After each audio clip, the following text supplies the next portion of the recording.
Today I will be showing you how to squat. We'll go over grip width, stance width, everything you need to know for the squat, whether that's in low bar or high bar. My name is Kyriakos. I'm the 5-time national champion in the 93 kilo class in Cyprus, and I have successfully squatted over 300 kilos in competition. We have helped hundreds of athletes improve their squats. So let's dive into it.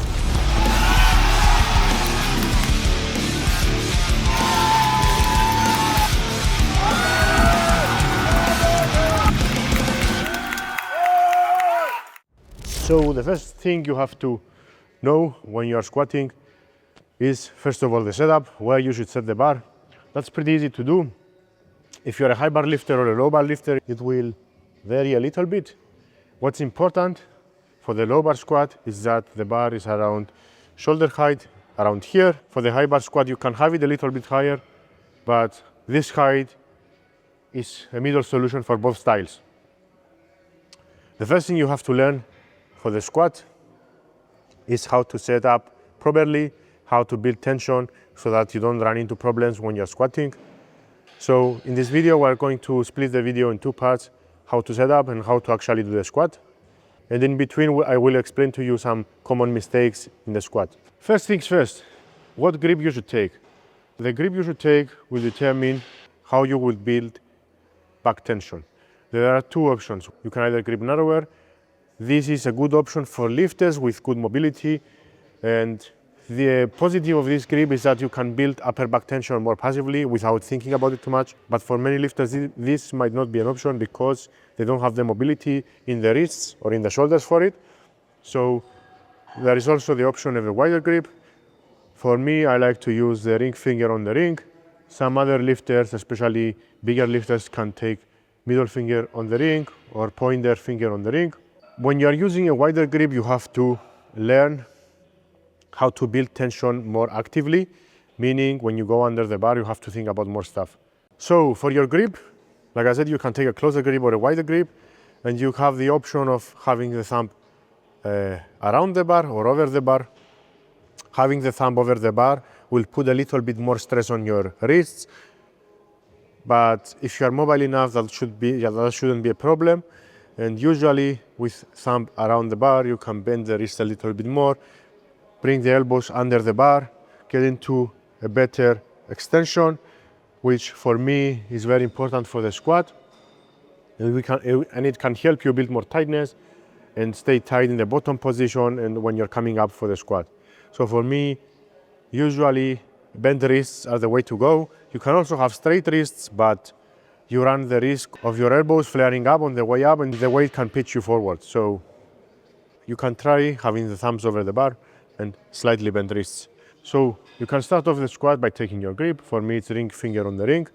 And then you can start pushing on the bar with your hands. You can lean a little bit forward and start pushing with your hands on the bar. And then you start going under. And while you're going under, you have to pull your shoulders back and down. And you have to get in this position. From here, you will feel some tension in your upper back. The next step you have to do is take a big breath in and brace, and then squat the bar out of the hooks.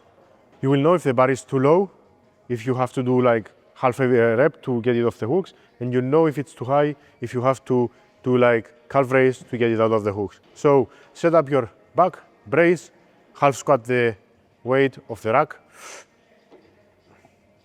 Then a common mistake people do, they might start going back very fast. You have to wait for a second, and then you can begin with your walkout. So for the walkout, you'll need to ideally do 3 steps, maybe 4. Wiggling the feet or dancing around counts also, so make sure you are doing 3 steps. First step back, second step to open up the stance, and the third step to balance it out, meaning you are even. Then you have 2 options when squatting. You can either stand at around outside shoulder width, or you can take a bit wider stance if you have the mobility for it, more external rotation mobility. And basically, the wider you stand, the more glutes and posterior chain dominant your squat will be. And the closer you are, the more quad dominant your squat will be.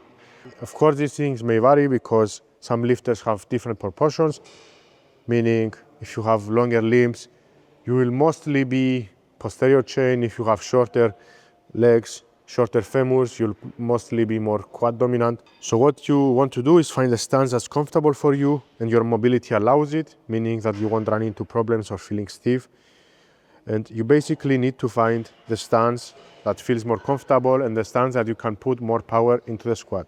For me specifically, I like to go slightly wider than shoulder width, around here. And the wider you go, the more angled out your feet have to be. It's very rare that the feet are pointing straight forward. Usually you have around a 10-degree angle, or if you're wider, a bit more, like 20 degrees or maybe 30. So it's really important to build a good upper back tightness, because if you fail to do that, you will break here at the top. You will not be able to transfer power off the floor, and it's like you're having a weak link in the chain.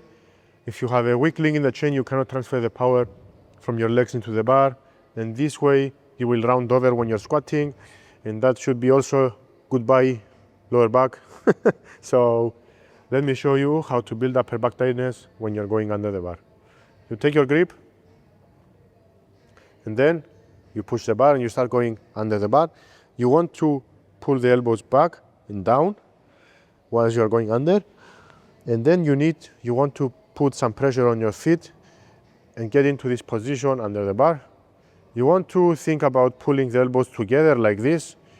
Think about trying to touch your triceps to the lats, or trying to think that you are pulling the elbows together.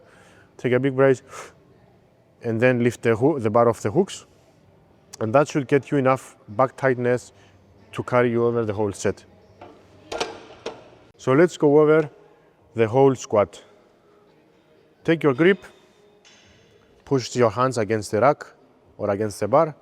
Go under the bar and pull your elbows together and down. Take a stance slightly closer than your squatting stance.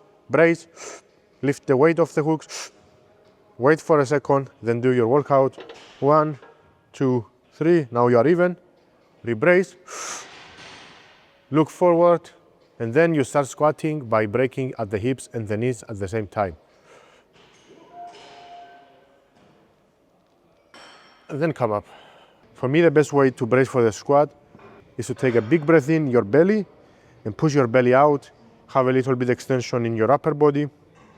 I find it the best for me to maintain tension.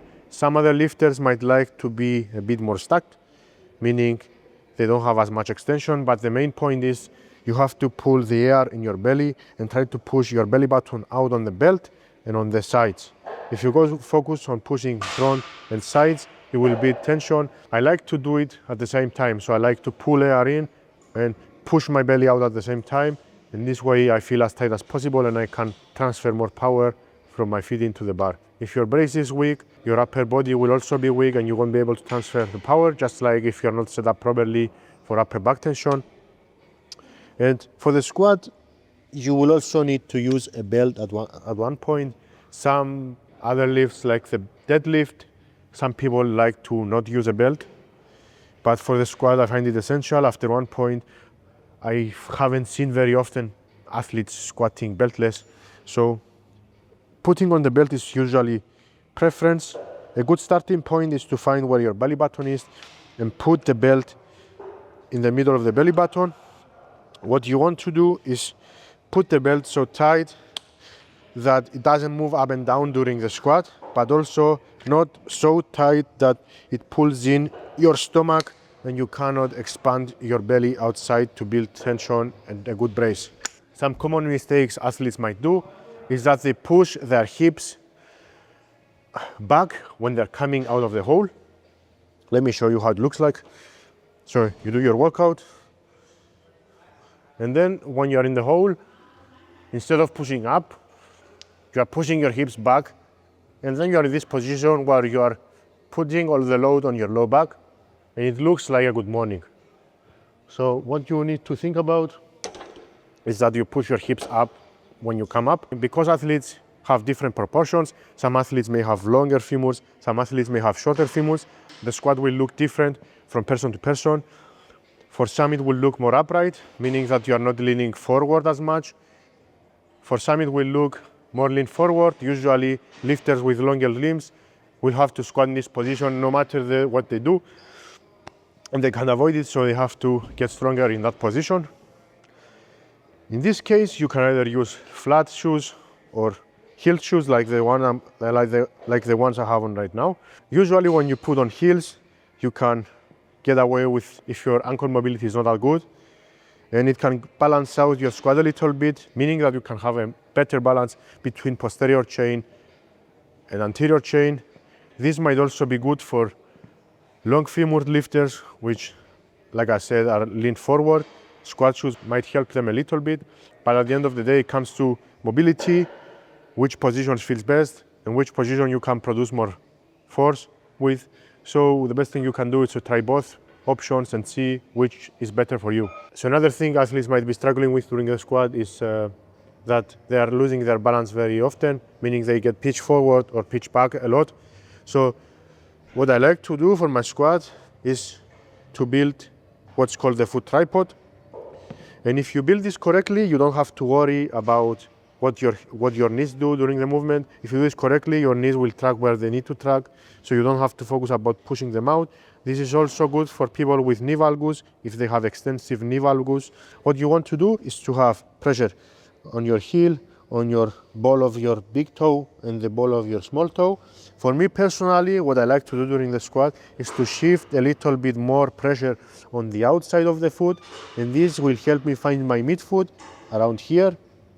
And when I'm going down with the bar, I like to think that I'm controlling the weight with my hips, and having the weight here will help me stay over the midfoot where the center of mass is, almost like rolling your foot out like this, but still maintaining pressure here, here, and on the outside. It helps them find their balance, and they don't have to worry much about knee movement because it will track correctly.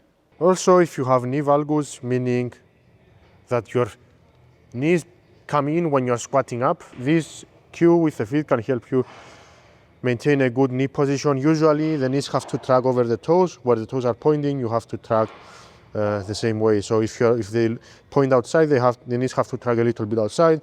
If the feet are straight forward, which usually doesn't happen, it's just for an example, the knees have to track over the toes. Knee valgus is not that bad if it's the same on both sides. So meaning you have the same valgus on both sides. If it's only on one side, that should be a bigger problem. A little bit, I find that a little bit of knee valgus is okay, but I find it's not a very efficient position. I have it a little bit too.